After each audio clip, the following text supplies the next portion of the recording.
ഇന്ത്യയിൽ നടന്നു വരുന്ന കർഷക സമരത്തിൽ സജീവമായി പങ്കുവഹിച്ച ഒരു വ്യക്തിയാണ് ഇന്ന് സിഡ്നി മലയാളം ലൈവിന്റെ ഈ അഭിമുഖത്തിൽ അതിഥിയായി എത്തുന്നത്. Shri P T John. അദ്ദേഹം രാഷ്ട്രീയ കിസാൻ മഹാസംഘിന്റെ ദക്ഷിണേന്ത്യൻ കോർഡിനേറ്ററായി പ്രവർത്തിക്കുന്നു. യഥാർത്ഥത്തിൽ ഒരു രാഷ്ട്രീയ സ്വഭാവമുള്ള ഒരു സംഘടനയല്ല രാഷ്ട്രീയ കിസാൻ മഹാസംഘ് എന്നത്. ഇന്ത്യയിലെ നോൺ പൊളിറ്റിക്കൽ ഫാർമേഴ്സ് ഓർഗനൈസേഷൻ, അത്തരം സംഘടനകളുടെ ഒരു അംബ്രല ബോഡി എന്ന നിലയിൽ പ്രവർത്തിക്കുന്ന ഒരു പ്രസ്ഥാനമാണ്. ആ പ്രസ്ഥാനത്തിന്റെ കോർഡിനേറ്ററാണ് പി ടി ജോൺ. മലയാളിയായ പി ടി ജോൺ വയനാട് സ്വദേശിയാണ്. അദ്ദേഹത്തിന്റെ രാഷ്ട്രീയ പാരമ്പര്യം പണ്ട് കോൺഗ്രസിലെ സജീവ പ്രവർത്തകനായിരുന്നു.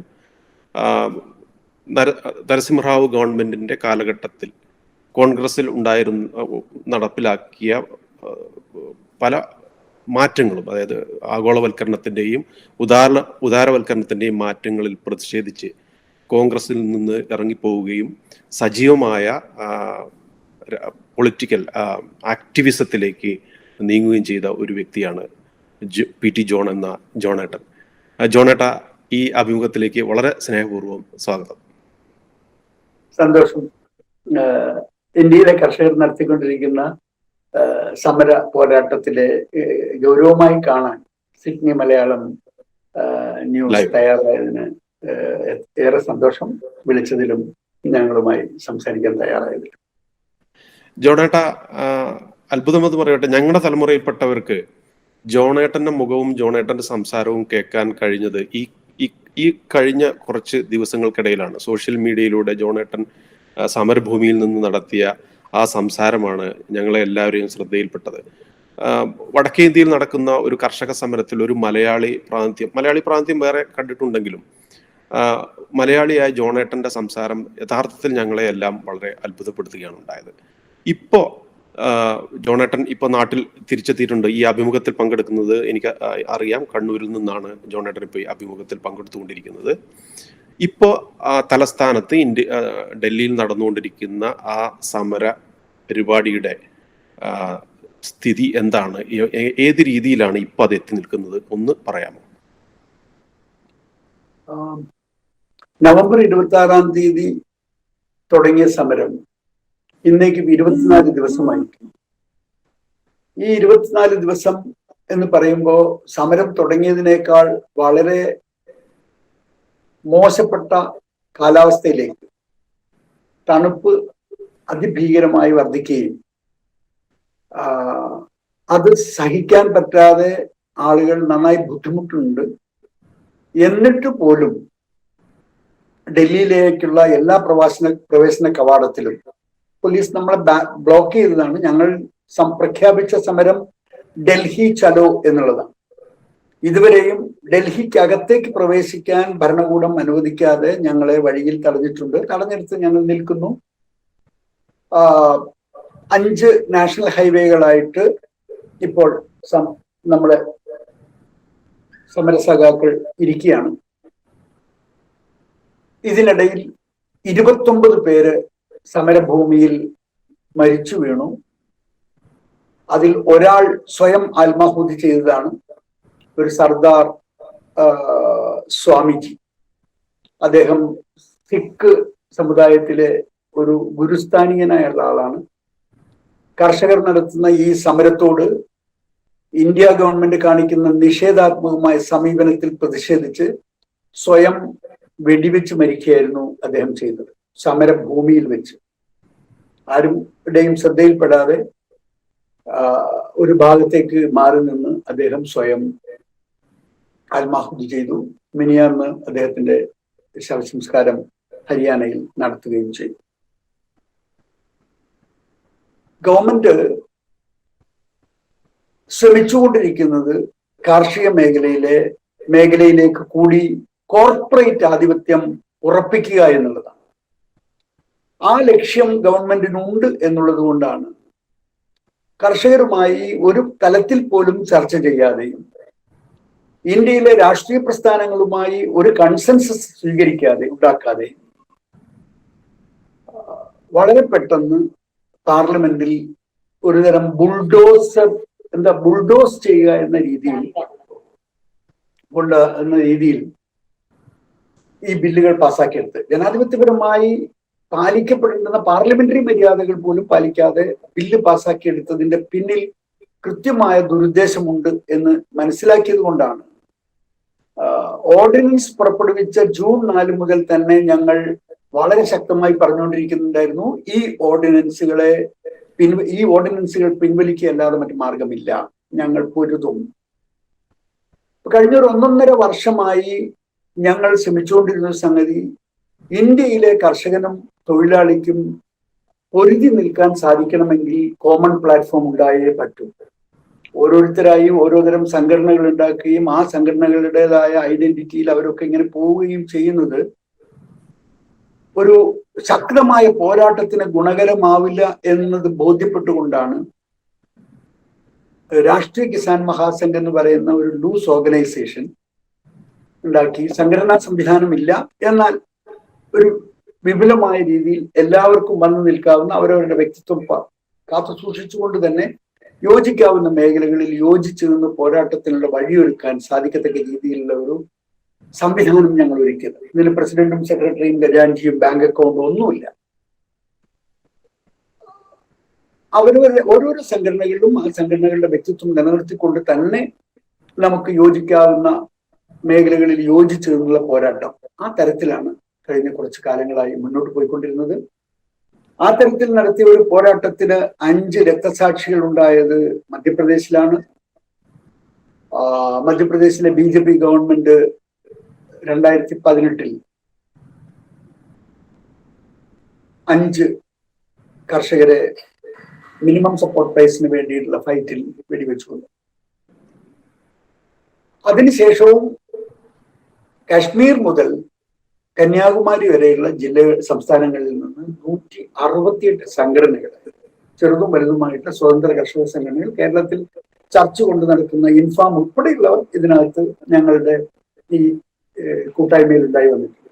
ഇൻഫാമിന്റെ പല നിലപാടുകളോടും യോജിക്കാത്ത ഫാർമേഴ്സ് റിലീഫ് ഫോറവും ഇതിനകത്ത് ഉണ്ടാവും. പക്ഷെ യോജിക്കാൻ പറ്റുന്ന മേഖലകളിൽ നമ്മൾ വെച്ചു. ആ തരത്തിലാണ് ഈ സംഘടനകളുടെ ഒരു അംബ്രല്ല ഓർഗനൈസേഷൻ അല്ലെങ്കിൽ അംബ്രല്ല ഫോം നമ്മൾ രൂപപ്പെടുത്തിയെടുത്തത്. ഞങ്ങൾ ഈ ചെയ്തതുപോലെ തന്നെ ഇന്ത്യയിൽ പൊളിറ്റിക്കൽ പാർട്ടി ആക്ടിവിസത്തിൽ നിൽക്കുന്ന കിസാൻ സഭ ഉൾപ്പെടെയുള്ളവർ all India Kisan Sangharsh coordination committee എന്ന പേരിൽ പൊളിറ്റിക്കൽ പാർട്ടീസിനോടൊപ്പം നിൽക്കുന്ന സന്നദ്ധ സംഘടനകൾ ലൈക്ക് മേധാ പാട്കർ, ദേവേന്ദ്ര യാദവ് തുടങ്ങിയവരും ഒക്കെ ചേർന്നുകൊണ്ട് Sangharsh coordination committee, Kisan Sangharsh coordination committee ഉണ്ടാക്കിയിട്ടുണ്ടായിരുന്നു.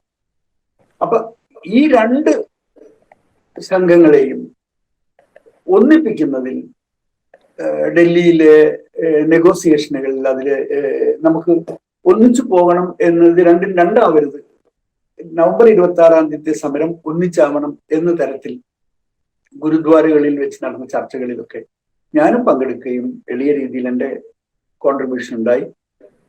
ഏതായാലും അങ്ങനെ ഒരു കൺസെൻസസ് വന്നു. ആ കൺസെൻസസിനെ തുടർന്നാണ് സംയുക്ത കിസാൻ മോർച്ച എന്ന പേരിൽ സംഘർഷ് കോർഡിനേഷൻ കമ്മിറ്റിയുടെ ആളുകളും രാഷ്ട്രീയ കിസാൻ മഹാസംഘിന്റെ പ്രതിനിധികളും അടങ്ങുന്ന ഒരു കോർ കമ്മിറ്റി ഉണ്ടാക്കി. ആ കോർ കമ്മിറ്റിയാണ് സംയുക്ത കിസാൻ മോർച്ച എന്ന ഇപ്പോൾ നടന്നുകൊണ്ടിരിക്കുന്ന സമരത്തെ മുന്നോട്ട് നയിക്കുന്നത്. അങ്ങനെ മുന്നോട്ട് നയിക്കുമ്പോഴും ഞങ്ങളൊരു കാര്യം കൺസെൻസസിൽ തീരുമാനിച്ചിരുന്നു, രാഷ്ട്രീയ പാർട്ടികളുടെ ഒരു നേതാവും ഇതിന്റെ നെഗോസിയേഷനിൽ ഗവൺമെന്റുമായി ചർച്ചയ്ക്ക് പോകാൻ പാടില്ല. സംഘടനാ രംഗത്ത് കർഷക പ്രാതിനിധ്യമുള്ള പഞ്ചാബിൽ നിന്നും ഹരിയാനയിൽ നിന്നും ഉള്ള 4 നേതാക്കളും രാഷ്ട്രീയ കിസാൻ മഹാസംഘിന്റെ നാഷണൽ കൺവീനർമാരിൽ ഒരാളായ ശിവകുമാർ കക്കാജിയും അടങ്ങുന്ന 5 പേരുടെ ഒരു കോർഡിനേഷൻ കമ്മിറ്റിയാണ്, ഒരു കോർ കമ്മിറ്റിയാണ് സംയുക്ത കിസാൻ മോർച്ച നെഗോസിയേഷനിൽ തീരുമാനങ്ങൾ എടുക്കാൻ ചുമതലപ്പെടുത്തിയത്. അപ്പൊ അവരെ ഭിന്നിപ്പിക്കാനും ഒക്കെ പല ശ്രമവും ഉണ്ടായിട്ടുണ്ടെങ്കിൽ പോലും അതെല്ലാം പൂർണ്ണമായി പരാജയപ്പെട്ടിട്ടുണ്ട്. ഇതുവരെയുള്ള സമരം ഇന്ത്യയിൽ ആണ് നടക്കുന്നത് എങ്കിൽ പോലും ഇതിന്റെ അലയൊലി ലോകം മുഴുവൻ എത്തിക്കൊണ്ടിരിക്കുന്നു എന്നുള്ളതിന്റെ ഒരു സൂചനയാണ് താങ്കളുടെ ഈ കോളും നിങ്ങളോട് എനിക്ക് സംസാരിക്കേണ്ടി വരുന്നത്. കാരണം ഇത് കേരളത്തിലെ കർഷകന്റെ അല്ല ഇന്ത്യയിലെ ഒരു കർഷകന്റെ വിഷയമാണ് നടക്കുന്നത് എങ്കിൽ പോലും അതിന്ന് ലോകത്തിന്റെ ശ്രദ്ധയിലേക്ക് എത്തിയിരിക്കുന്നു. ലോകത്തെ പല രാജ്യങ്ങളും ഇടപെട്ടുകൊണ്ടിരിക്കുന്നു. ഈവൻ യുണൈറ്റഡ് നേഷൻസ് പോലും ഇന്ത്യ ഗവൺമെന്റിന്റെ കർഷക വിരുദ്ധ നയത്തിനെതിരായി റിയാക്ട് ചെയ്തിരിക്കുന്നു. ഇതൊന്നും മോദിയെയും മോദിയുടെ ഈഗോയെയും ശമിപ്പിക്കാൻ ഇടയാക്കിയിട്ടില്ല എന്നുള്ളതാണ് സത്യം. പക്ഷെ ഞങ്ങളെ സംബന്ധിച്ചിടത്തോളം ഞങ്ങൾക്ക് ഇതിനകത്ത് തുടക്കം മുതൽ പഞ്ചാബി സമൂഹം എടുത്തൊരു നിലപാടുണ്ട്. ആ നിലപാട് കോംപ്രമൈസ് എന്നത് ഏതെങ്കിലും വകുപ്പുകളോ ഭേദഗതികളോ എന്നതിൽ നമ്മൾ പോകാനേ പാടില്ല. ചർച്ചയ്ക്ക് പോയാലും യെസ് ഓർ നോ, ബില്ല് പിൻവലിക്കുമോ ഇല്ലയോ, ഇതിനെക്കുറിച്ച് മറുപടിയെ ഗവൺമെന്റിൽ നിന്ന് കിട്ടുള്ളൂ. പിൻവലിക്കുമെന്ന് പറയാതെ നമ്മൾ അവിടെ നിന്നിട്ട് പോകണ്ട. എത്ര കാലം ഇരിക്കേണ്ടി വന്നാലും അത്രയും കാലം ഇരിക്കുക എന്ന തീരുമാനം പഞ്ചാബി കർഷകർ എടുത്തു എന്നുള്ളതാണ് ഈ സമരത്തിന്റെ ഏറ്റവും പ്രധാനപ്പെട്ട ഒരു വ്യക്തത വന്നിട്ടുള്ള സംഗതി. 32 കർഷക സംഘടനകളും ഏകകണ്ഠമായി ഒറ്റക്കെട്ടായി എടുത്ത തീരുമാനമാണ്. ഈ കഴിഞ്ഞ സെപ്റ്റംബറിൽ പാസ്സാക്കിയ ഈ പ്രധാനപ്പെട്ട 3 ബില്ലുകൾ, പാർലമെന്റിൽ പാസ്സാക്കിയ ബില്ലുകൾ ഇപ്പോൾ ഈ സമരം നടക്കുമ്പോൾ ഗവൺമെന്റിന്റെ ഭാഗത്തുനിന്ന് വലിയൊരു പ്രചരണ പരിപാടി ആരംഭിച്ചു കഴിഞ്ഞു. ഇത് ഇന്ത്യയിലെ കർഷകരെയും കർഷക സമൂഹത്തെയും ബോധവൽക്കരിക്കുക, അവരെ ഈ സമരത്തിലുള്ളവർ യഥാർത്ഥത്തിൽ തെറ്റിദ്ധരിപ്പിച്ചിരിക്കുകയാണ്. ഈ ബില്ല് യഥാർത്ഥത്തിൽ കർഷകരെ വളരെയധികം സഹായിക്കുന്നതാണ് എന്ന രീതിയിലുള്ള പ്രചരണം ഇപ്പോൾ നടന്നുകൊണ്ടിരിക്കുകയാണ്. ജോണേട്ടന്റെ ഭാഷ്യത്തിൽ വളരെ ലളിതമായി എന്താണ് യാഥാർത്ഥ്യം എന്നൊന്ന് വിശദമാക്കാമോ? ഈ പറഞ്ഞ വസ്തുത ശരിയാണ്. ഈ മിനിയാന്ന് നമ്മുടെ പ്രധാനമന്ത്രി നേരിട്ട് മധ്യപ്രദേശിലെ കർഷകരോട് സംസാരിച്ചു. അവിടുത്തെ മുഖ്യമന്ത്രിയും കേന്ദ്ര കൃഷി വകുപ്പ് മന്ത്രിയും ഇടപെട്ട് പ്ലാറ്റ്ഫോം ഉണ്ടാക്കി മധ്യപ്രദേശിലെ കർഷകരെ കൺവിൻസ് ചെയ്തുകൊണ്ട് ആ കർഷകരെ ഈ സമരത്തിനെതിരായി BJPയുടെ സഹായത്തോടുകൂടി സംസ്ഥാന ഭരണകൂടത്തിന്റെ സഹായത്തോടുകൂടി സമരത്തിനിറക്കാൻ വേണ്ടി ഒരു പരിശ്രമം നടത്തി. പക്ഷെ ആ പരിശ്രമത്തിലും കർഷകരെ അവർക്ക് കൺവിൻസ് ചെയ്യാൻ സാധിക്കുന്നില്ല. BJPക്കാരെ കൺവിൻസ് ചെയ്യാൻ പറ്റുന്നുണ്ടാവും, പക്ഷെ കൃഷിക്കാരെ കൺവിൻസ് ചെയ്യാൻ സാധിക്കുന്നില്ല എന്നുള്ളതിന്റെ കാരണം 1 കിലോഗ്രാം നെല്ല്, പരിമൾ നെല്ല് പഞ്ചാബിൽ നിന്നും ഹരിയാനയിൽ നിന്നും സർക്കാർ MSP അനുസരിച്ച് പ്രൊക്യൂർ ചെയ്യാൻ 18 രൂപ 88 പൈസ കൊടുക്കുമ്പോൾ മധ്യപ്രദേശിലെ കൃഷിക്കാരന് അതേ പരിമൾ നെല്ലിന് മണ്ടിയിൽ കിട്ടുന്ന വില 11 രൂപയോ 12 രൂപയോ ആണ്. അത് സ്വകാര്യ കച്ചവടക്കാരാണ് അവർ വാങ്ങിക്കുന്നത്. അപ്പൊ ഈ വ്യത്യാസം അവർ നേരിട്ട് അനുഭവിക്കുന്നവരാണ് മധ്യപ്രദേശിലെ കൃഷിക്കാർ. ആ കൃഷിക്കാരനോട് ഈ മണ്ടി സിസ്റ്റം ഒഴിവാക്കിയിട്ട് സ്വകാര്യ ഏജൻസികൾ വന്നാൽ നിങ്ങളുടെ വില വർദ്ധിക്കും എന്ന് പറഞ്ഞാൽ അവരെങ്ങനെ വിശ്വസിക്കാനാണ്? അവരെ എങ്ങനെയാണ് ഈ സമരത്തിനെതിരായി കൊണ്ടുവന്ന് അണിനിരത്താൻ കഴിയുക? ഒരു കാരണവശാലും അവർക്ക് BJPക്കോ ഗവൺമെന്റിനോ, ഹരിയാനയിൽ ഭരിക്കുന്ന സംസ്ഥാനം, ഹരിയാന അവർ ഭരിക്കുന്ന സംസ്ഥാനമാണല്ലോ, അവിടെയാണല്ലോ സമരം നടക്കുന്നത്. സിംഗു നമ്മുടെ സമര കേന്ദ്രം ഹരിയാനയിലാണ്. അവിടേക്ക് ഒരു 100 കർഷകരെ പോലും കേന്ദ്ര ഗവൺമെന്റും അവിടുത്തെ സംസ്ഥാന ഗവൺമെന്റും വിചാരിച്ചാൽ കൊണ്ടുവന്നൊരു ഇതിനെതിരായി ഒരു പോരാട്ടം നടത്താൻ 100 കർഷകരെ കൊണ്ടുവരിട്ട് ഞാൻ ചലഞ്ച് ചെയ്യാം. കർഷകരെ കൊണ്ടുവരാൻ കഴിയില്ല. കാരണം കർഷകർ അനുഭവത്തിലൂടെയാണ് ഈ സമരത്തിനോടൊപ്പം നിൽക്കുന്നത്. അതുകൊണ്ടാണ് ഈ സമരത്തിനെതിരായി ഇവരെന്തെല്ലാം ക്യാമ്പയിൻ ഭയങ്കരമായി നടക്കുന്നത്. കോർപ്പറേറ്റുകളും കോർപ്പറേറ്റ് അനുകൂല മാധ്യമങ്ങളും സോഷ്യൽ മീഡിയയും ബാക്കി സംവിധാനങ്ങളും ഒക്കെ വലിയ രീതിയിൽ കർഷക പ്രക്ഷോഭത്തിനെതിരായിട്ടുള്ള ക്യാമ്പയിൻ നടന്നുകൊണ്ടിരിക്കുന്നത്. പക്ഷെ ആ ക്യാമ്പയിൻ നടക്കുമ്പോഴും ഒരു കാര്യം ഇവർ പറഞ്ഞു, നമ്മൾ കലാപം ഉണ്ടാക്കാൻ വന്നവരാണ്, രാജ്യദ്രോഹികളാണ്, വിഘടനവാദികളാണ്. ഇങ്ങനെ ഒരുപാട് പലതരം പ്രയോഗങ്ങൾ നടത്തി നോക്കി. ഈ 26-ാം തീയതിയും 27-ാം തീയതിയും പോലീസ് നടത്തിയ ടിയർ ഗ്യാസ് ഷെല്ലും ജലപീരങ്കിയും ബാരിക്കേഡുകളും ഒന്നും ഈ കർഷകരുടെ ആത്മവീര്യം കെടുത്താൻ പര്യാപ്തമായിരുന്നില്ല എന്നുള്ളത് കൊണ്ടാണ് സമരം അതിശക്തമായി തന്നെ മുന്നോട്ട് പോയതും സമര സഖാക്കളെ മുഴുവൻ അവിടുന്ന് ഡിസ്പേഴ്സ് ചെയ്യാൻ സാധിക്കത്തക്ക രീതിയിൽ ആയിരുന്നു 26-ഉം 27-ഉം 28-ഉം 3 ദിവസം പോലീസും പാരാമിലിറ്ററി ഫോഴ്സും അവിടെ നടത്തിയ പ്രവർത്തനങ്ങൾ. ഒരുതരം അറ്റാക്ക് തന്നെയായിരുന്നു. പക്ഷെ അതിനെയൊക്കെ വളരെ ശാന്തമായി തന്നെ ഞങ്ങൾ നേരിടുകയും അതിനുശേഷമുള്ള ദിവസങ്ങളിൽ പോലീസ് അറ്റാക്ക് ഉണ്ടായില്ല, നമ്മളെ മാറ്റാൻ ശ്രമിച്ചില്ല. പിന്നീടുള്ള ദിവസങ്ങൾ, ഈ കഴിഞ്ഞ 24 ദിവസത്തിനിടയിൽ ഒറ്റ പോലീസ് കേസ് പോലും റിപ്പോർട്ട് ചെയ്യപ്പെട്ടില്ല. ഏതെങ്കിലും കർഷകരോ ഏതെങ്കിലും കർഷക നേതാക്കളോ ആരോടെങ്കിലും പിന്നെ ഒരു ബഹളമുണ്ടാക്കി, വഴക്കുണ്ടാക്കി, അല്ലെങ്കിൽ ഒരു പ്രശ്നം ഒന്നുമില്ല. ഞങ്ങൾ വളരെ ശാന്തമായി സമാധാനപരമായി അവിടെ ഇരുന്ന് മുദ്രാവാക്യം വിളിക്കുന്നു. ഞങ്ങൾക്ക് ഭക്ഷണം ഉണ്ടാക്കാനുള്ള സംവിധാനം അവിടെ ഉണ്ടാക്കിയിട്ടുണ്ട്. ഭക്ഷണം തീരുമ്പോൾ ആട്ട വരും, ഉരുളക്കിഴങ്ങ് വരും, പരിപ്പ് വരും. അത് അവിടെ ഉണ്ടാക്കുന്ന സംവിധാനങ്ങൾ മുറ പോലെ നടക്കുന്നു. ആകെ പേഴ്സണൽ ഹൈജീൻ മെയിൻറ്റെയിൻ ചെയ്യാനുള്ള വെള്ളത്തിന്റെ കുറവുണ്ട്, ടോയ്ലറ്റുകളുടെ കുറവുണ്ട്. ഇത്തരം കുറവുകളല്ലാതെ ആഹാരത്തിന് ഞങ്ങൾക്ക് ഇതുവരെ ബുദ്ധിമുട്ടില്ല. കഴിഞ്ഞ ദിവസം ലുധിയാനയിൽ നിന്ന് 3 ട്രക്ക് ലോഡാണ് പിന്നെ ബ്ലാങ്കറ്റ്സും സ്വെറ്റേഴ്സും പിന്നെ തൊപ്പിയും കയ്യിലും കാലിലും ഇടാനുള്ള സോക്സും ക്യാപ്പും ഇതൊക്കെ എത്തിയിട്ടുള്ളത്. ഒരു നയ പൈസയും കൊടുത്തതല്ല, അവർ കൊടുത്തയക്കുകയാണ്. ഔറംഗാബാദ് പിന്നെ മഹാരാഷ്ട്രയിലെ ഹോഷംഗാബാദ് ജില്ലയിൽ നിന്ന് ആസാദ്പൂർ മണ്ഡിയിലേക്ക് ഓറഞ്ച് കയറ്റി അയക്കുന്ന ഒരു കർഷകനുണ്ട്. എല്ലാ ആഴ്ചയിലും അയാൾ 2-3 ലോഡ് ആസാദ്പൂർ മണ്ഡിയിലേക്ക് ഓറഞ്ച് അയക്കുന്നത്. ഈ സമരം തുടങ്ങിയതിന് ശേഷം 1 ലോറി ലോഡ് ഓറഞ്ച് നേരെ അയാൾ അയക്കുന്നത് ഈ സമരസ്ഥലത്തേക്കാണ്. അയാൾ കൃഷിക്കാരിൽ നിന്നും ഓറഞ്ച് സംഭരിച്ച് അവിടുന്ന് ആസാദ്പൂർ മണ്ഡിയിൽ വിൽക്കുന്ന ആളാണ്. പക്ഷേ അയാൾ ആ സമരം ആരും ചോദിച്ചിട്ടല്ല, അത്ര കണ്ട് കൃഷിക്കാർ മനസ്സുകൊണ്ട് സമർപ്പിച്ചിരിക്കുന്നു ഈ സമരത്തോടൊപ്പം എന്ന് നമ്മൾ കാണുമ്പോൾ ഏത് തരം കോർപ്പറേറ്റ് ആധിപത്യത്തോടാണ് അവർ ഏറ്റുമുട്ടുന്നത് എന്ന് ഭരണകൂടം മനസ്സിലാക്കുക എന്നുള്ളതാണ് ഏറ്റവും പ്രധാനം. ഞാൻ ചോദിക്കാൻ വരുന്നതും അതായിരുന്നു. പ്രത്യക്ഷത്തിൽ ഡൽഹിയിൽ നടക്കുന്ന സമരത്തിനൊരു രാഷ്ട്രീയ മുഖമില്ല. ഇപ്പൊ ഇതിൽ അങ്ങനെ ഒരു രാഷ്ട്രീയമായ ഒരു വെല്ലുവിളി ഉയർത്തുന്ന രീതിയിലല്ല സമരം. ഞങ്ങളുടെ ജീവിതം, കർഷകന്റെ ജീവിതമാണ് അവിടെ മുന്നിലേക്ക് അവരെടുത്ത് വെക്കുകയും അതിനു വേണ്ടിയിട്ടുള്ള ആവശ്യങ്ങളാണ് അവർ നിരത്തുകയും ചെയ്യുന്നത്. വളരെ നമുക്ക് പെട്ടെന്ന് തോന്നുന്നു, അല്ലെങ്കിൽ വളരെ കൗതുകരമായിട്ട് തോന്നുന്ന ഒരു രാഷ്ട്രീയ വെല്ലുവിളി പ്രത്യക്ഷത്തിൽ ഉയർത്താത്ത ഒരു സമരം, അതിനോട് അനുഭാവം പ്രകടിപ്പിക്കുകയും ചർച്ചയ്ക്ക് വിധേയമാവുകയും തീരുമാനങ്ങളിൽ നിന്ന് പിൻവാങ്ങണമെങ്കിൽ പിൻവാങ്ങുകയും ചെയ്യുക എന്നതല്ല യഥാർത്ഥത്തിൽ ഒരു ജനാധിപത്യ രീതി. ഇത്രയും വാശി പിടിക്കാൻ മാത്രം എന്തുകൊണ്ടായിരിക്കും അത്ര വാശി പിടിച്ച് ഗവൺമെന്റ് ഇത്രയും ബൃഹത്തായ വലിയ ഒരു സമരത്തെ നേരിടാൻ ശ്രമിക്കുന്നത്? നമുക്ക് മനസ്സിലാവില്ല.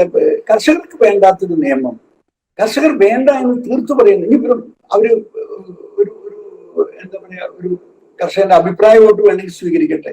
അങ്ങനെ സ്വീകരിക്കാനുള്ള ഒരു സ്പേസ് ഉണ്ടെങ്കിൽ പോലും ഈ ബില്ലിനെതിരായി അല്ലെങ്കിൽ ഇത്തരം രീതികൾക്കെതിരായി കർഷകർക്ക് ഒരു ഒറ്റക്കെട്ടായി നിൽക്കുന്നത് ഞങ്ങളുടെ കൂടെ 168 കർഷക സംഘടനകൾ ഉള്ളതുപോലെ തന്നെ ഓൾ ഇന്ത്യ കിസാൻ സഭ ഉൾപ്പെടെ ഈ സംഘർഷ് കോർഡിനേഷൻ കമ്മിറ്റിയിലും ഒരു 100 ചില്ലാനും സംഘടനകൾ ചേർന്നിട്ടുണ്ട്.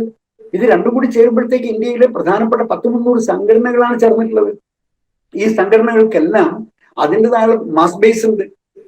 അത് ആ സംഘടനകളുടെ അതിനെയെല്ലാം ഒരു വളരെ നിസ്സാരവൽക്കരിച്ചു, അതിന്റെ ശക്തിയെ വളരെ ദുർബലമായി കണ്ടുകൊണ്ടുമാണ് ഗവൺമെന്റ് ഈ കടന്നുകയറ്റം നടത്താൻ ശ്രമിച്ചത്. അതുകൊണ്ടാണ് ഞാൻ പറഞ്ഞത്, ബില്ല് പാസ്സാക്കി എടുക്കുക എന്ന് പറയുന്നതിന് പാലിക്കപ്പെടേണ്ട ഒരു മര്യാദയും പാലിക്കാതെ ബുൾഡോസ് ചെയ്യുമ്പോൾ ആ ബുൾഡോസ് ചെയ്തതിന്റെ ഫലമായി അതിനടിയിൽ ഞെരിഞ്ഞമരുന്നവരാണ് കർഷകർ എന്നുള്ളത് കൊണ്ടാണ് അവർ ഇനി അത് സാധ്യമല്ല, ഉയർത്തെഴുന്നേറ്റ് പൊരുതിയേ പറ്റൂ എന്ന നിലപാടിലേക്ക് വന്നിട്ടുള്ളത്.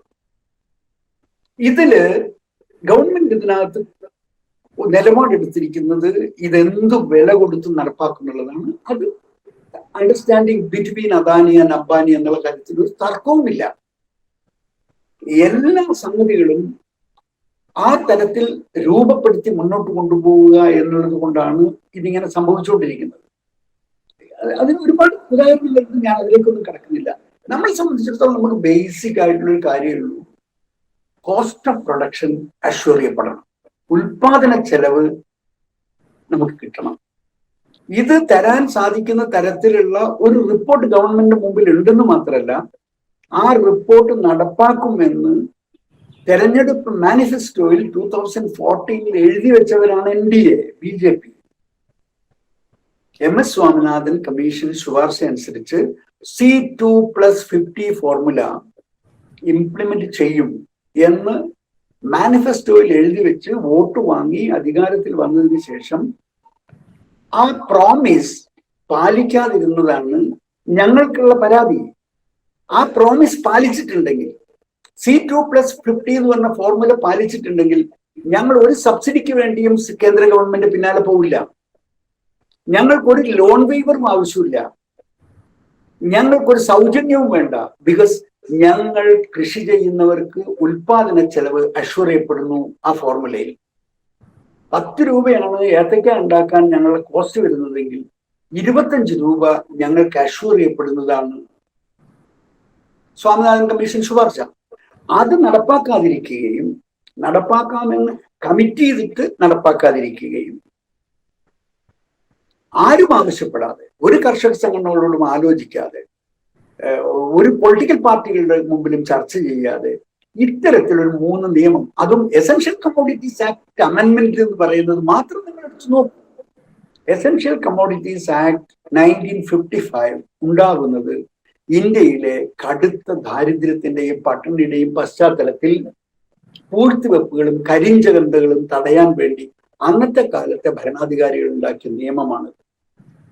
ആ നിയമം അനുസരിച്ച് അതാത് കാലത്ത് രാജ്യം പ്രഖ്യാപിക്കുന്ന സാധാരണ ജനങ്ങൾക്ക് വേണ്ടുന്ന നിത്യോപയോഗ സാധനങ്ങൾ ഏതെങ്കിലും കച്ചവടക്കാരനോ സംഭരണക്കാരനോ സംസ്കരിക്കുന്നവനോ നീ പൂഴ്ത്തിവെക്കുന്നുവെങ്കിൽ, സൂക്ഷിച്ചു വെക്കുന്നുവെങ്കിൽ, മാർക്കറ്റിലേക്ക് റിലീസ് ചെയ്യാതെ സ്റ്റോക്ക് ചെയ്യുന്നുവെങ്കിൽ അത് നിയമവിരുദ്ധമാണെന്നും അതാരെങ്കിലും ചൂണ്ടിക്കാണിച്ചാൽ ജില്ലാ കലക്ടർമാർക്ക് ആ സ്റ്റോക്ക് കണ്ടുകെട്ടാനും അത് ജനങ്ങൾക്ക് വിതരണം ചെയ്യാനും ഈ പ്രവൃത്തി ചെയ്തയാളെ ക്രിമിനൽ കേസിൽ ശിക്ഷിക്കാനും അധികാരം കൊടുക്കുന്നതാണ് എസൻഷ്യൽ കമ്മോഡിറ്റീസ് ആക്ട് 1955.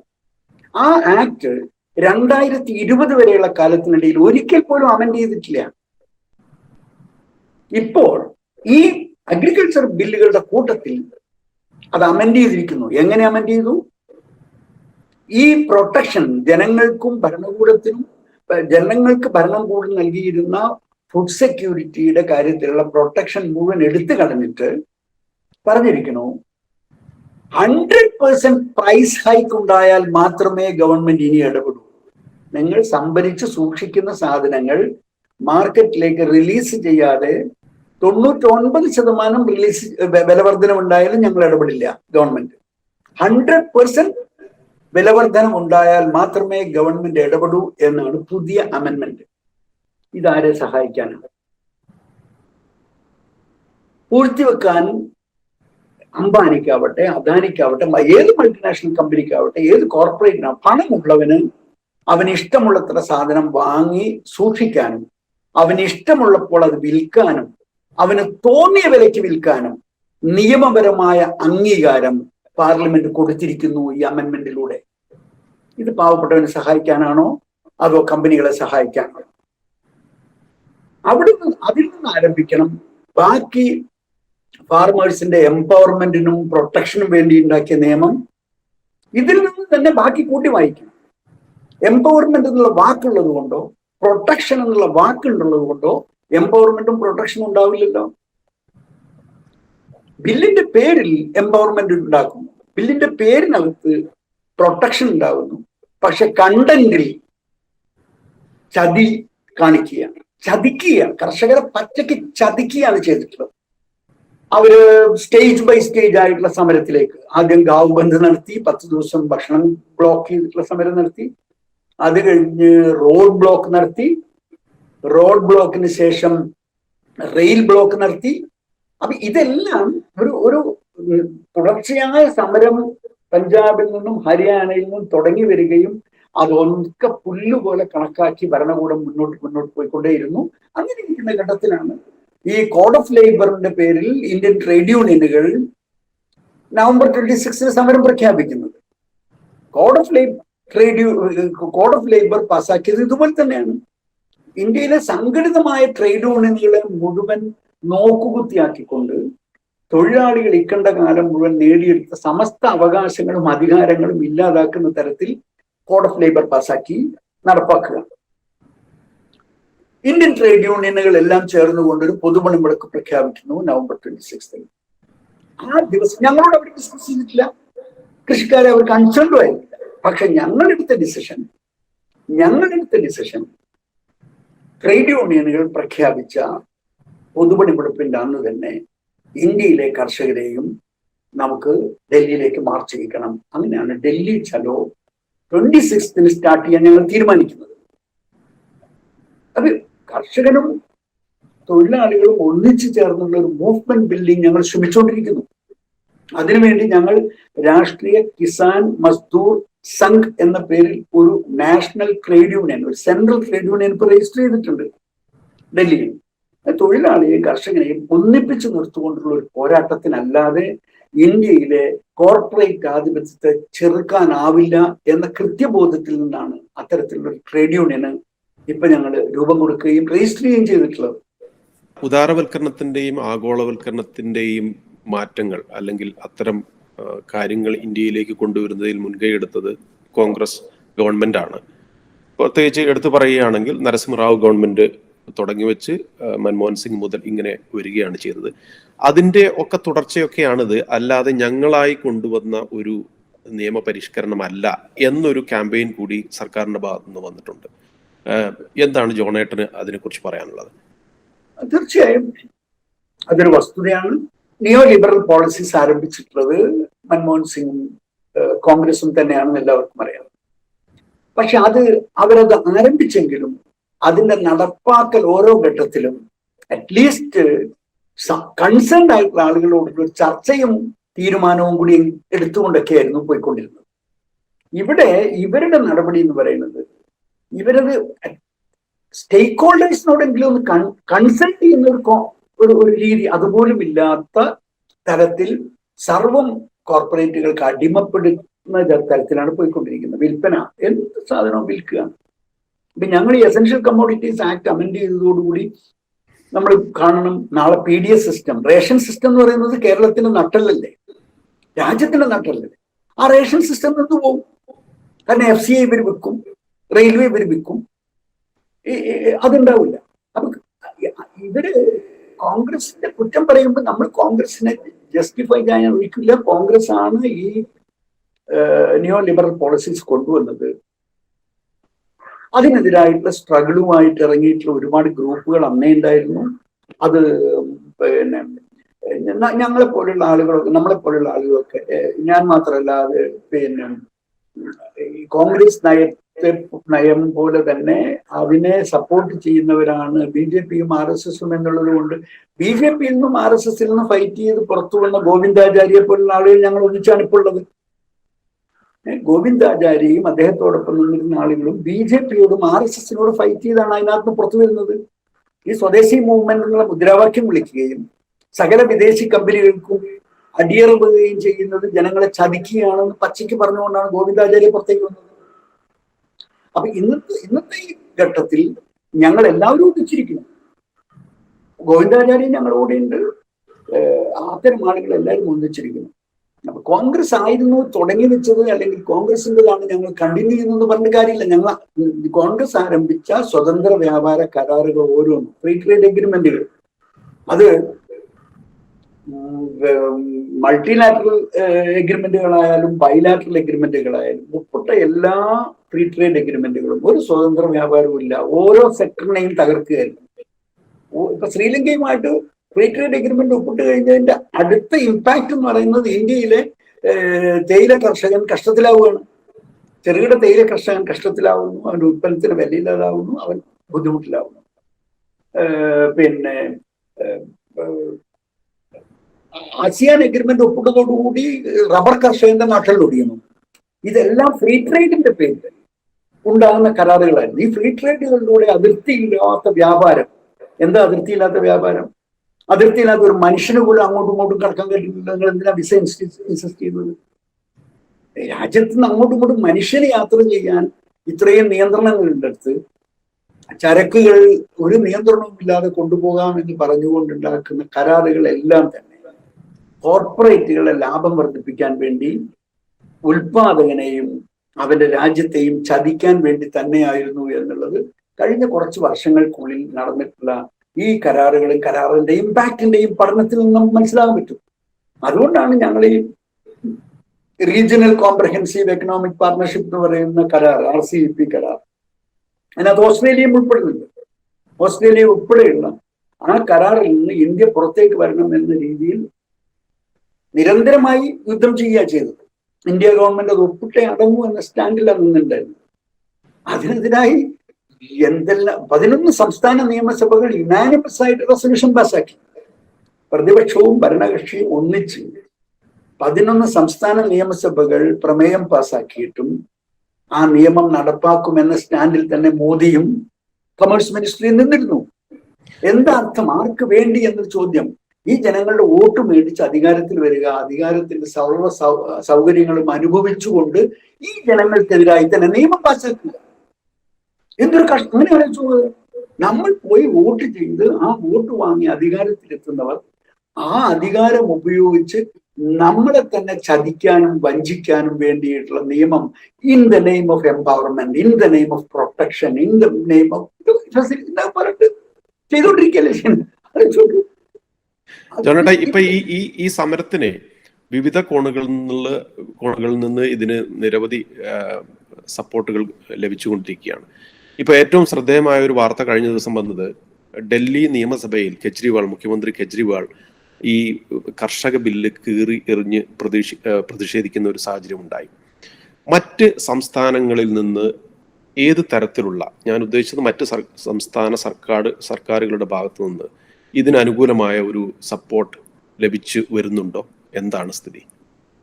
ഞാനിപ്പോ ആദ്യമായി ഈ ബില്ലുകൾക്കെതിരായി ഓപ്പൺ ഡിഫൻസിലേക്ക് വന്നത് പഞ്ചാബ് നിയമസഭ തന്നെയാണ്. അവര് ഈ ബില്ലുകൾ നിരാകരിക്കുക മാത്രമല്ല, അവർ പറഞ്ഞു കാർഷിക മേഖലയിൽ നിയമം പാസ്സാക്കാൻ കേന്ദ്ര ഗവൺമെന്റ് അധികാരമില്ല, അത് ഭരണഘടനാപരമായി സംസ്ഥാനങ്ങളുടെ അധികാരമാണ്. അതുകൊണ്ട് തന്നെ നിങ്ങൾ പാസ്സാക്കിയ ബില്ലുകളെ ഞങ്ങൾ നിരാകരിക്കുകയും ഞങ്ങൾ ഈ ദിശയിൽ ഞങ്ങളുടെ സംസ്ഥാനത്തിന് വേണ്ടുന്ന നിയമം ഞങ്ങൾ ഉണ്ടാക്കുന്നു എന്ന് പറഞ്ഞാൽ അവർ പ്രത്യേക ബില്ലുണ്ടാക്കി. ഓൾട്ടർനേറ്റീവ് ബില്ല് പഞ്ചാബ് ഉണ്ടാക്കി.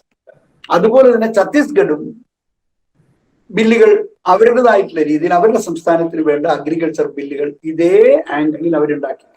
നിങ്ങൾക്ക് അധികാരമില്ലാത്തതാണ്, ഞങ്ങൾ ഈ ബില്ലുകൾ ഉണ്ടാക്കുമെന്ന് പറഞ്ഞാൽ അവരും ഉണ്ടാക്കി. ഇത് രണ്ടുമാണ് ഇപ്പോ നിയമങ്ങൾ ഉണ്ടാക്കിയിട്ടുള്ള 2 സ്റ്റേറ്റുകൾ. കേരളത്തിലെ ഗവൺമെന്റിനോട് ഞങ്ങൾ ഈ കഴിഞ്ഞ 2-3 ദിവസമായി ആവശ്യപ്പെട്ടുകൊണ്ടിരിക്കുന്നു, സംയുക്ത നിയമസഭാ സ്പെഷ്യൽ സമ്മേളനം, പ്രത്യേക സമ്മേളനം വിളിച്ചുകൂട്ടണം. പ്രത്യേക സമ്മേളനം വിളിച്ചുകൂട്ടി കേന്ദ്ര ഗവൺമെന്റിന് അധികാരമില്ലാത്ത കാര്യത്തിലാണ് കേന്ദ്ര ഗവൺമെന്റ് നിയമം പാസ്സാക്കിയിരിക്കുന്നത്. ഞങ്ങൾ സംസ്ഥാന നിയമസഭകളുടെ അധികാരമാണിത്. അതുകൊണ്ട് നിങ്ങൾ അധികാരമില്ലാത്ത കാര്യത്തിൽ നിങ്ങൾ പാസ്സാക്കിയിരിക്കുന്ന നിയമം പിൻവലിക്കണമെന്ന് കേരള നിയമസഭയുടെ സ്പെഷ്യൽ സമ്മേളനം പ്രമേയം പാസ്സാക്കണമെന്ന് മുഖ്യമന്ത്രിയെയും പ്രതിപക്ഷ നേതാവിനെയും ഞങ്ങൾ ധരിപ്പിച്ചിട്ടുണ്ട്. അതിനുള്ള പ്രഷർ മോൾഡ് ചെയ്തുകൊണ്ടിരിക്കുകയാണ്. നിങ്ങളുടെ ഭാഗത്തു നിന്നും നിങ്ങൾക്ക് സാധിക്കാവുന്നത്ര കത്തുകൾ സീതാറാം യെച്ചൂരിക്ക്, അതുപോലെ തന്നെ മുഖ്യമന്ത്രിക്ക്, നമ്മുടെ സ്പീക്കർക്ക്, ഈ 3 പേർക്കും നിയമസഭയുടെ പ്രത്യേക സമ്മേളനം വിളിച്ചു കൊടുക്കണം. കാരണം ഇനി ഷെഡ്യൂൾ അനുസരിച്ച് നിയമസഭാ സമ്മേളനം നടക്കാൻ പോകുന്നത് ജനുവരി മാസം 8-ാം തീയതിയാണ്. അതിന് ഇങ്ങനെ ഒരു പരിശ്രമം നടന്നുകൊണ്ടിരിക്കുന്നു. എന്തായാലും കേരള നിയമസഭയിൽ നിന്ന് LDFും UDFും 2 കൂട്ടരും ഈ ബില്ലുകൾക്കെതിരാണെന്നുള്ളതുകൊണ്ട് സമ്മേളനം വിളിച്ചു കൂട്ടിയാൽ പ്രമേയം പാസ്സാക്കി ഇത് പോകും. അതാണ് സ്ഥിതി. മറ്റു നിയമസഭകൾ ഇപ്പോൾ മഹാരാഷ്ട്ര ബില്ല് പാസ്സാക്കാൻ തയ്യാറാണ്. അവര്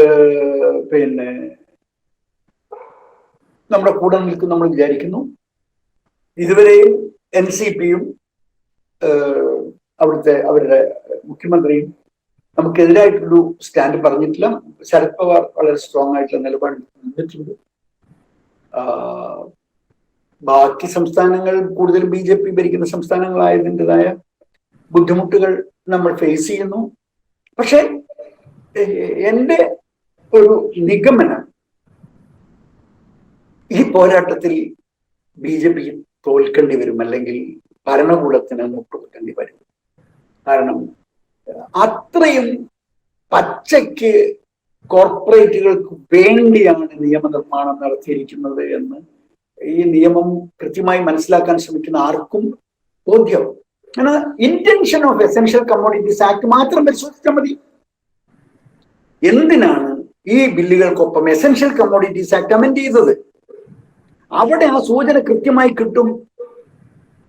കോർപ്പറേറ്റുകൾക്ക് കോൺട്രാക്ട് ഫാമിങ്ങിലൂടെ വന്നിട്ടാണെങ്കിലും പ്രൊക്യൂർമെന്റും പ്രോസസ്സിങ്ങിലൂടെ വന്നിട്ടാണെങ്കിലും പണമുള്ളവന് പണമുള്ളതിനനുസരിച്ച് എത്ര വേണമെങ്കിലും സംഭരിക്കാനും എത്ര വേണമെങ്കിലും സൂക്ഷിക്കാനും അവർക്ക് ഇഷ്ടമുള്ളപ്പോൾ മാർക്കറ്റിലേക്ക് റിലീസ് ചെയ്യാനും അവർക്ക് ഇഷ്ടമുള്ള വിലയ്ക്ക് വിറ്റുകൊണ്ട് ലാഭമുണ്ടാക്കാനുമുള്ള ഫെസിലിറ്റിയാണ് ഈ കർഷകരുടെ ക്ഷേമം എന്ന പേരിൽ കൊണ്ടുവന്നിരിക്കുന്ന നിയമങ്ങൾക്കുള്ളത് എന്നുള്ളത് പച്ചയ്ക്ക് മനസ്സിലാക്കാൻ ഒരു പ്രയാസവുമില്ല. അതിനെയാണ് ഇവരത് ഞങ്ങളാണ് തകരാറുകാർ എന്ന് പറഞ്ഞു. ഞങ്ങൾ തകരാറ് ഇപ്പൊ ഞാൻ പറഞ്ഞു, എന്നെ പോലെ വയനാട്ടുകാർ 1-2 മാസം ഈ പഞ്ചാബിലൂടെയും ഹരിയാനയിലൂടെയും ഒക്കെ നടക്കുമ്പോൾ ഞാനൊരു ഹോട്ടലിൽ ഒരു മുറിയിൽ താമസിച്ചു. ഇന്നിപ്പോ ഈ വീട്ടിൽ താമസിക്കുന്നത് പോലെ തന്നെ അവിടെയുള്ള ഏതൊക്കെയോ കർഷകരുടെ വീടുകളിൽ അവർ തന്നെ ആഹാരം കഴിച്ച് അവരോടൊപ്പം താമസിച്ച് എനിക്കറിയാവുന്ന ഹിന്ദിക്കും പഞ്ചാബിക്കും ഒക്കെ ഒരുപാട് പരിമിതികളുണ്ട്. പക്ഷേ ആ ഒരു കമ്മ്യൂണിക്കേഷൻ എന്ന് പറയുന്നതിൽ നമ്മൾ ഈ അച്ചടിച്ച പുസ്തകങ്ങളും വെച്ചിട്ട് ചോദിക്കുന്ന എന്തെങ്കിലും കാര്യങ്ങൾക്ക് ഞാൻ പറയുന്നത് അവരുടെ ഭാഷയിലേക്ക് ആക്കി കൊടുക്കുന്ന സുഹൃത്തുക്കൾ ആരെങ്കിലും ഇരുന്ന് അത് ബോധ്യപ്പെടുത്തി കൊടുക്കും. അതും ഈ അവിശ്വസനീയമായ രീതിയിലായിരുന്നു ഈ സിഖ് സമുദായത്തിന്റെ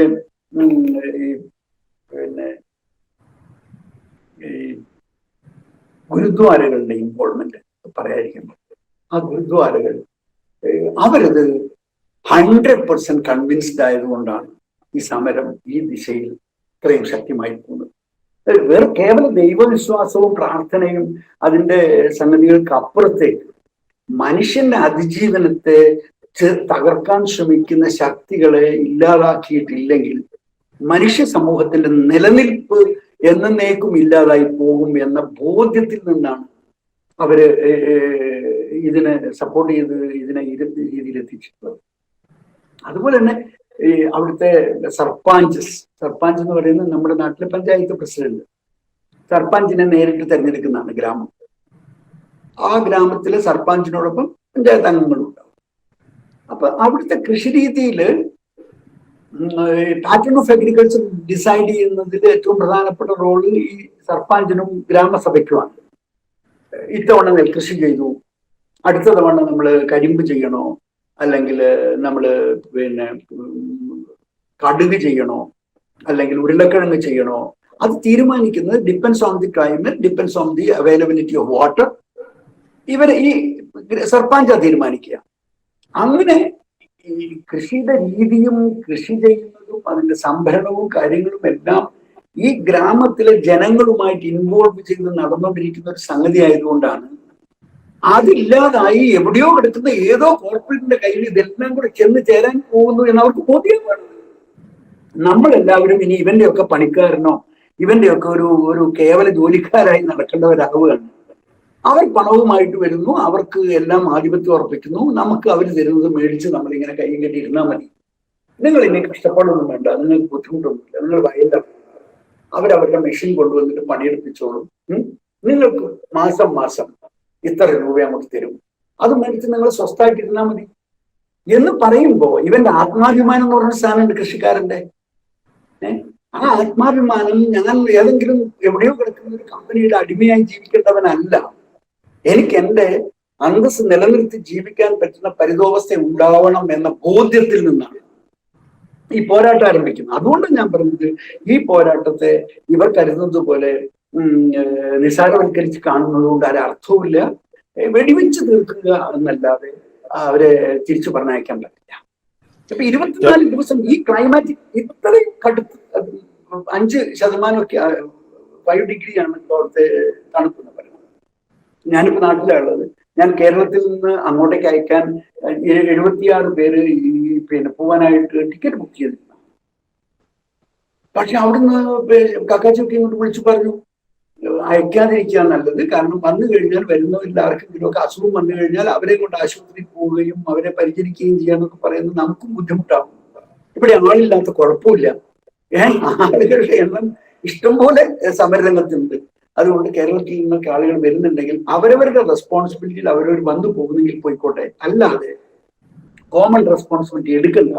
എടുത്താൽ അവർക്ക് എന്തെങ്കിലും പ്രയാസങ്ങളോ ബുദ്ധിമുട്ടുകളോ വന്നു കഴിഞ്ഞാൽ അവരെയും കൊണ്ട് നമുക്ക് ആശുപത്രിയിൽ പോക്കും ചികിത്സിക്കലും പിടിക്കലും ഒന്നും ഇപ്പോഴത്തെ സാഹചര്യത്തിൽ സാധ്യമല്ല എന്ന് പറഞ്ഞ് അങ്ങനെയാണ് നമ്മളത് നിരുത്സാഹപ്പെടുത്തുന്നത്. ഞാൻ പറഞ്ഞത് പോകാൻ തയ്യാറാണ്. നമ്മൾ കൊണ്ടുപോയി കഴിയുമ്പോൾ നമുക്ക് ഉത്തരവാദിത്തമില്ലേ. ഈ കൊറോണ കാലം പോകുന്നവർക്ക് അവിടുത്തെ ക്ലൈമറ്റ് ഈ തണുപ്പ് സഹിക്കാൻ പറ്റിയെന്ന് വരില്ല. ആ തണുപ്പ് സഹിക്കാൻ പറ്റാതെ എന്തെങ്കിലും അസുഖത്തിലേക്ക് എത്തിപ്പെട്ടാൽ അത് നമുക്ക് സമരത്തെ മുന്നോട്ട് കൊണ്ടുപോകുന്നതിന് പകരം നമ്മൾ വല്ലാതെ ബുദ്ധിമുട്ടിലാവും എന്ന രീതിയിൽ ആണ് അത് വിഡ്രോ ചെയ്തിട്ടുള്ളത്. ജോണേട്ടാ, ഇപ്പോ ഇന്ത്യയുടെ ഒരു വൈഡർ പെർസ്പെക്റ്റീവിൽ കാര്യങ്ങൾ നോക്കി കാണുകയാണെങ്കിൽ ഒരു സോഷ്യലിസ്റ്റ് കാഴ്ചപ്പാട് എന്നുള്ളത് മിക്ക രാഷ്ട്രീയ പാർട്ടികളും ഉപേക്ഷിച്ചു കഴിഞ്ഞു. ഇപ്പോൾ BJP നേതൃത്വം നൽകുന്ന NDA പറയുന്നത് കോർപ്പറേറ്റ് വൽക്കരണത്തിലൂടെ, ആഗോളവൽക്കരണത്തിലൂടെ, ഉദാരവൽക്കരണത്തിലൂടെ നമ്മൾ പ്രതീക്ഷിക്കാത്ത തരത്തിലുള്ള വളർച്ച രാജ്യത്തിനുണ്ടാവും. ജനങ്ങൾക്ക് ധാരാളം സംരക്ഷണവും സാമ്പത്തിക വളർച്ചയും ജീവിത നിലവാര വളർച്ചയൊക്കെ ഉണ്ടാവും എന്നാണ് പറയുന്നത്. വൈഡർ പെർസ്പെക്റ്റീവിൽ നോക്കുകയാണെങ്കിൽ നമുക്ക് മനസ്സിലാവുന്നു ഇന്ത്യയിലെ പൊതുമേഖലാ സ്ഥാപനങ്ങൾ വിറ്റഴിക്കുന്നു. എല്ലാ മേഖലയിലും കോർപ്പറേറ്റ് വൽക്കരണം നടന്നുകൊണ്ടിരിക്കുന്നു. ഒരു കൃത്യമായ ഒരു ക്യാപിറ്റലിസ്റ്റ് ട്രാക്കിലേക്ക് കാര്യങ്ങൾ നീങ്ങിക്കൊണ്ടിരിക്കുകയാണ്. ഒരു വിശാല അർത്ഥത്തിൽ കാണുകയാണെങ്കിൽ ഇന്ത്യ എങ്ങോട്ടാണ് പോയിക്കൊണ്ടിരിക്കുന്നത്? എത്രത്തോളം ഭയപ്പെടുത്തുന്നതാണ് ഈ യാത്ര? സോഷ്യലിസ്റ്റ് സമീപനങ്ങൾ വേണ്ടാന്ന് ഇന്ത്യയിലെ രാഷ്ട്രീയ പ്രസ്ഥാനങ്ങളിൽ ഭൂരിപക്ഷവും തീരുമാനിച്ചിട്ട് കാലം കുറച്ചായി. അത് കോൺഗ്രസ് ആയാലും മറ്റ് സോഷ്യലിസ്റ്റ് പോലും in the name of socialist എന്ന രീതിയിൽ നിൽക്കുന്നവർ പോലും ഒരു ക്യാപിറ്റലിസ്റ്റ് അജണ്ടയ്ക്ക് വേണ്ടിയോ ക്യാപിറ്റലിസ്റ്റ് രീതികൾ പിന്തുടർന്നും ക്യാപിറ്റലിസ്റ്റ് ഓർഗനൈസേഷൻസ് IMF-ന്റെയും ADB-യുടെയും വേൾഡ് ബാങ്കിന്റെയും ഒക്കെ സ്റ്റൂജസ് ആയിട്ട് അല്ലെങ്കിൽ അതിന്റെ ഫെസിലിറ്റീസ് അവൈൽ ചെയ്യാൻ വേണ്ടി നടക്കുന്നതായിട്ട് നമുക്ക് കാണാൻ സാധിക്കും. ക്യാപിറ്റലിസത്തിനും ക്യാപിറ്റലിസത്തിന്റെ ഒരു ബ്യൂട്ടി ഉണ്ടെന്ന് വിചാരിക്കുന്ന ഒരാളാണ്. ഇവിടെ ഇപ്പൊ അതല്ല സംഭവിക്കുന്നത്. ഇവിടെ സംഭവിച്ചുകൊണ്ടിരിക്കുന്നത് അനിയന്ത്രിതമായി ക്യാപിറ്റലിസ്റ്റുകളെ, കോർപ്പറേറ്റുകളെ തുറന്നു വിടുക. ഒരു നിയന്ത്രണം അവർക്കില്ല. അനിയന്ത്രിതമായി അവരെ ബൂസ്റ്റ് ചെയ്യുക, ശക്തിപ്പെടുത്തുക, അവരുടെ കയ്യിലേക്ക് സമസ്ത സംവിധാനങ്ങളെയും കൊണ്ടെത്തിക്കുക. ഇത് കേവല ക്യാപിറ്റലിസ്റ്റ് സപ്പോർട്ട് എന്നുള്ളതിനപ്പുറത്തേക്കുള്ള ക്രോണി ക്യാപിറ്റൽ ആധിപത്യത്തിനുള്ള വഴിയൊരുക്കലാണ്. ക്രോണി ക്യാപിറ്റൽ ആധിപത്യത്തിൽ എന്ത് സംഭവിക്കും വെച്ചാൽ ലോകത്തിന്റെ മൊത്തം നിയന്ത്രണം 10-15 ആളുകളുടെ കൈകളിൽ ഒതുങ്ങും. ലോകത്തിന്റെ മൊത്തം നിയന്ത്രണം 10-15 ആളുകളുടെ കൈകളിൽ ഒതുക്കത്തക്ക രീതിയിൽ ഈ ക്യാപിറ്റൽ ഫോർമേഷൻ, അതിന്റെ ആധിപത്യം സർവ്വ നിയന്ത്രണങ്ങളെയും എടുത്തു മാറ്റിക്കൊണ്ട് എന്തും ചെയ്യാനുള്ള അധികാരങ്ങൾ കോർപ്പറേറ്റുകൾക്ക്, വൻകിട കോർപ്പറേറ്റുകൾക്ക് നൽകുന്ന തരത്തിലേക്ക് കാര്യങ്ങൾ കൊണ്ടുപോകുന്നതിന്റെ സൂചനകളാണ് നമ്മൾ ഈ കാണുന്നതെല്ലാം. അതിന്റെ അടിസ്ഥാനത്തിൽ മാത്രമാണ് ഇതും സംഭവിക്കുന്നത്. ഒരു ക്യാപിറ്റലിസ്റ്റ് സൊസൈറ്റിക്കാണെങ്കിൽ പോലും ഇപ്പം അതിൻ്റെതായ ബ്യൂട്ടി ഉണ്ടാവില്ല. ഇവിടെ അതല്ലല്ലോ സംഭവിക്കുന്നത്. ഇവിടെ ഈ ക്രോണി ക്യാപിറ്റൽ ഫോഴ്സസിന് വേണ്ടി അതിന് ആവശ്യമാവുന്ന രീതിയിൽ എല്ലാം തുറന്നിട്ട് കൊടുക്കുക, നമ്മളുടെ വാല്യൂ സിസ്റ്റം മുഴുവൻ ഇല്ലാണ്ടാക്കുക, മൂല്യവ്യവസ്ഥകൾ പൂർണ്ണമായിട്ട് ഇല്ലാതാക്കിയിട്ട് കേവലം ഒരു വാക്ക് പ്രോഫിറ്റ്, ലാഭം എന്നുള്ളതിനപ്പുറത്ത് മാനവികതയില്ല, മനുഷ്യത്വമില്ല, സ്നേഹമില്ല, പ്രകൃതിയില്ല, പ്രകൃതി വിഭവങ്ങളില്ല, ഇത് വേറെ ഒന്നുമില്ല എന്നുള്ളത് നിങ്ങളുടെ ഒരു വാക്ക് മാത്രം. അതാണ് വേണ്ടത് എന്ന് 5000 കൊല്ലത്തിന്റെ പാരമ്പര്യവും ചരിത്രവും സംസ്കാരവും എല്ലാം ഉള്ള ഒരു മഹാരാജ്യത്ത് നമ്മുടെ ഭരണകൂടം പറയാണ്. ഈ രാജ്യത്തിന്റെ ഹിസ്റ്ററി എന്ന് പറയുന്നത് അമേരിക്കക്കാരന്റെ പോലെയുള്ള ഒരു ചരിത്രം അല്ലല്ലോ. നമ്മുടെ ചരിത്രം എന്ന് പറയുന്നത് എല്ലാം സമ്പൂർണമാണ്. നോളജ് ബേസ് എന്ന് പറയുന്നത്, അറിവിന്റെ ഭണ്ഡാരം എന്ന് പറയുന്നത് ഈ രാജ്യമല്ലേ. എല്ലാ മേഖലയിലും ചികിത്സ എടുത്തോ നിങ്ങൾ, ആയുർവേദം, നമ്മുടെ വേദങ്ങൾ, ഉപനിഷത്തുക്കൾ, ജ്ഞാനം എന്ന് പറയുന്നത് തേടി ലോകത്ത് നിന്ന് ആർക്കും വരാൻ സാധിക്കുമായിരുന്ന ഒരു സ്ഥലം ഈ ഭൂഖണ്ഡമല്ലേ. അത്രയും റിച്ച് ആയിട്ടുള്ള ഒരു നാടിന്റെ സംസ്കാരത്തെ, പാരമ്പര്യത്തെ, ജ്ഞാനത്തെ എല്ലാത്തിനെയും കൊണ്ടുപോയി ലാഭം എന്ന ഒരു വാക്കിൽ മാത്രം നിൽക്കുന്ന ഈ ക്രോണി ക്യാപിറ്റലിന്റെ മുമ്പിൽ അടിയറവ് വെക്കുക എന്ന് പറയുന്ന ഏറ്റവും വലിയ ക്രിമിനൽ കുറ്റമാണ് ഈ രാജ്യം ഭരിക്കുന്ന ഭരണാധികാരികൾ ഇന്ന് ചെയ്തുകൊണ്ടിരിക്കുന്നത് എന്ന് പറയാൻ എനിക്കൊരു മടിയില്ല. എന്നിട്ട് വരുന്ന ദിവസങ്ങളിൽ ഈ സമരത്തിന്റെ യാത്ര ഇത്രയും ദിവസമായി, വരുന്ന ദിവസങ്ങളിൽ എന്ത് സംഭവിക്കും എന്നാണ് ജോണേട്ടൻ പ്രതീക്ഷിക്കുന്നത്? ഞാൻ ഉദ്ദേശിച്ചത്, സർക്കാരിന്റെ ഭാഗത്തു നിന്ന് ഈ കർഷക സംഘങ്ങൾ ആവശ്യപ്പെട്ടതുപോലുള്ള ഒരു മാറ്റത്തിന് തയ്യാറാകുമോ? ഈ സമരം വിജയിക്കുമോ? എന്താണ് ജോണേട്ടന് തോന്നുന്നത്? പല രീതിയിലുള്ള പ്രഷർ ഭരണകൂടത്തിന്റെ മുമ്പിൽ വന്നുകൊണ്ടിരിക്കുന്നുണ്ട്. ഈ സമരത്തിന് അനുകൂലമായി കാര്യങ്ങൾ തീർത്തില്ല എങ്കിൽ അവർ ലോകത്തിന്റെ മുമ്പിൽ വളരെ മ്ലേച്ഛരായി മാറുമെന്ന് അവർക്ക് സൂചനകൾ കിട്ടുന്നത് നന്നായിട്ട്. എൻ്റെ അടുത്ത് കഴിഞ്ഞ ദിവസം വളരെ പ്രധാനപ്പെട്ട ഒരു ഫ്രണ്ടൽ ഓർഗനൈസേഷന്റെ, RSSന്റെ ഫ്രണ്ടൽ ഓർഗനൈസേഷന്റെ നേതാവ് സംസാരിക്കേണ്ടായിട്ടുണ്ട്. നമുക്കിതിനകത്തൊരു പൊളിറ്റിക്കൽ ഇന്റൻഷൻ ഇല്ല. ഞാൻ അദ്ദേഹത്തോട് പറഞ്ഞു, BJP ഗവൺമെന്റിനെ താഴെ ഇറക്കുക എന്നോ RSSനോടുള്ള വിരോധം കാണിക്കുക, അങ്ങനെ ഒരു സാധനം നമുക്കിതിനകത്തില്ല. നമുക്കിതിനകത്ത് വളരെ കൃത്യമായൊരു കാഴ്ചപ്പാടേ ഉള്ളൂ. ഞങ്ങൾക്ക് ഉൽപാദന ചെലവ് ഉറപ്പുവരുന്ന തരത്തിലുള്ള ഒരു സിസ്റ്റം ഉണ്ടാവണം. അതില്ലാത്തത് കൊണ്ടാണ് നമ്മുടെ രാജ്യത്തെ സർക്കാർ കണക്ക് മാത്രം എടുത്തു നോക്കുന്നത് 4 ലക്ഷത്തിലേറെ ആളുകൾ കർഷകൻ ആത്മഹത്യ ചെയ്തിരിക്കുന്നു. എന്തിന്? കർഷകൻ എന്തിന് ആത്മഹത്യ ചെയ്യുന്നു? ഈ രാജ്യത്തിൽ ഉൽപാദനം ഉണ്ടാക്കുന്ന കൃഷിക്കാരൻ എന്തിന് ആത്മഹത്യ ചെയ്യുന്നു? അപ്പൊ നമ്മുടെ സിസ്റ്റത്തിന്റെ, നമ്മുടെ നയത്തിന്റെ പാളിച്ചുകൊണ്ട് ആത്മഹത്യ ചെയ്യുന്നവരാണ് അവർ. അത് തിരുത്തണം. ഇത്ര നമ്മൾ പറയുള്ളൂ. കർഷകൻ ആത്മഹത്യ ചെയ്യേണ്ടവനല്ല, അവൻ ഉൽപ്പാദിപ്പിക്കുന്നവന് ജീവിക്കാൻ പറ്റുന്ന സാഹചര്യം ഉണ്ടാക്കണം. അതുകൊണ്ട് നിങ്ങൾക്ക് പറയാവുന്നത്, ഈ ബില്ലുകൾ നിങ്ങൾ പിൻവലിക്കുന്നില്ലേ, MS സ്വാമിനാഥൻ കമ്മീഷൻ ശുപാർശ നടപ്പാക്കും എന്ന് ഗ്യാരണ്ടി ചെയ്യും, ഞങ്ങൾ സമരം പിൻവലിക്കാം. നിങ്ങൾ തെരഞ്ഞെടുപ്പ് മാനിഫെസ്റ്റോയിൽ പറഞ്ഞ കാര്യം ഇംപ്ലിമെന്റ് ചെയ്യുമെന്ന് പറഞ്ഞാൽ ഞങ്ങളെ സംബന്ധിച്ചിടത്തോളം ഞങ്ങൾക്ക് ഗ്യാരണ്ടിയാണ്, ഞങ്ങളുടെ കോസ്റ്റ് ഓഫ് പ്രൊഡക്ഷൻ അഷ്വേർഡ് ആണ്, ഉറപ്പ് തരികയാണ്. ആ കോസ്റ്റ് ഓഫ് പ്രൊഡക്ഷൻ ഉറപ്പ് വരുന്ന ഒരു സിസ്റ്റം വന്നു കഴിഞ്ഞാൽ ഞങ്ങൾക്ക് ധൈര്യമായി സമരം പിൻവലിച്ചു പോവാം. ഈ ബില്ല് നിന്നാലും നിന്നിട്ടില്ലെങ്കിൽ ഞങ്ങൾക്ക് പ്രശ്നമില്ല. ഞങ്ങളുടെ ഉൽപാദനത്തിന് ചെലവ് എത്രയാണോ വരുന്നത് ആ ചെലവിന്റെ ഇരട്ടി ഞങ്ങൾക്ക് അഷ്യൂർ ചെയ്യപ്പെടുകയാണ് ഭരണകൂടം. അത് സംഭവിക്കുന്നതോടുകൂടി ഞങ്ങൾക്ക് നിങ്ങളോട് ഏറ്റുമുട്ടലിന്റെ പ്രശ്നം വരുന്നില്ല, ആരുമായിട്ട് ഏറ്റുമുട്ടലിന്റെ പ്രശ്നമില്ല. ഞങ്ങൾക്ക് ഏത് കോർപ്പറേറ്റിനോടും ഞങ്ങൾക്ക് നെഗോഷിയേറ്റ് ചെയ്യാനുള്ള സ്പേസ് വരികയാണ്. ഇത്രയും ഞങ്ങളുടെ മിനിമം പ്രൈസ് ആണ്. ഇത് ഞങ്ങളുടെ ബെനിഫിഷ്യൽ പ്രൈസ് ആണ്. മിനിമം സപ്പോർട്ട് പ്രൈസ് അല്ല, മിനിമം ബെനിഫിഷ്യൽ പ്രൈസിനാണ് MS സ്വാമിനാഥൻ അത് രൂപപ്പെടുത്തുമ്പോൾ വെച്ചിട്ടുള്ളത്. അതിന് അദ്ദേഹത്തോട് നമുക്ക് നന്ദിയുമുണ്ട്. കാരണം കർഷകന് മിനിമം സപ്പോർട്ട് പ്രൈസ് അല്ല കൊടുക്കേണ്ടത്, കർഷകന് കൊടുക്കേണ്ടത് മിനിമം ബെനിഫിഷ്യൽ പ്രൈസ് ആണ് എന്ന രീതിയിൽ C2+50 ഫോർമുല തീരുമാനിച്ച ആളാണ് അദ്ദേഹം.